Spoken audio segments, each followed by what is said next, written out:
that the last ferries plan is over 10 years old, and it's taken 10 years to come up with a new plan, which we haven't yet seen sight of. Are you happy that 10 years is the right period for the existence of a plan, or should it have been reviewed earlier? And what lessons should we take from that whole process, Minister?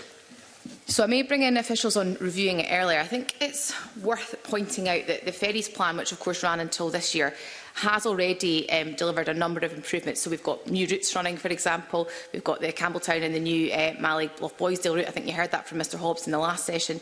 We've also had the rollout of RET across the network for passengers and cars on the CHIFS network. I should say that saved passengers significant amounts of money, bluntly, £25 million a year. And we've also had big upgrades in relation to port infrastructure, so Brodick Pier, for example, Tarbert and Williams Bay. And I think in relation to the island's connectivity plan and the timescales, that was the timescale agreed previously with the ferries plan. Of course, there's been learning taken from the ferries plan, and I would perhaps bring in officials in relation to a review point, but my understanding is that was the agreed time, and I think it works well.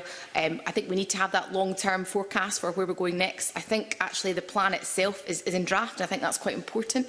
So engaging with island communities on what happens next is absolutely key.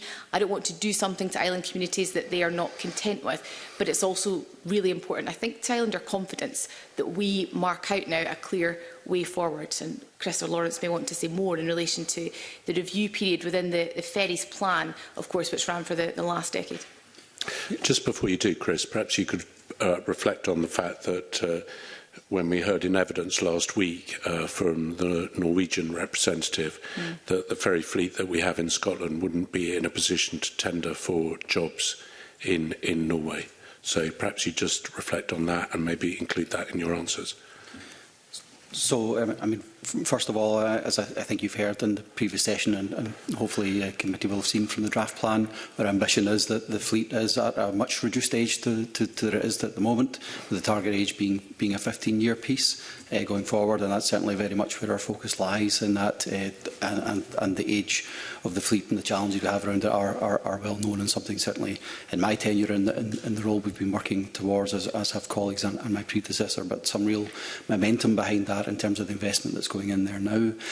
With regard to the plan, my understanding is there was a suggestion there might have been a 5-year review of the ferries plan, which didn't take place in a kind of formal setting.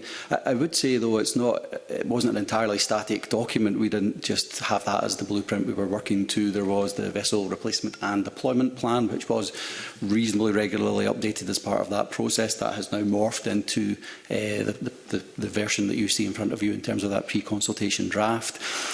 Going forward, we've taken a deliberate decision not to have a kind of solid single plan and to have a kind of ring-binder type approach to the next plan, the Island Connectivity Plan, that will lend itself to more regular review to the individual components as we go along. I think the key parts of that are clearly the vessel investment piece, but also there are ongoing issues around fares and other things that we would probably review on a more regular basis as part of this plan, whether that be on a kind of 5-year basis or a more regular basis for some parts than others. But certainly our reflection would be a more regular review of that is something we would have in the next plan.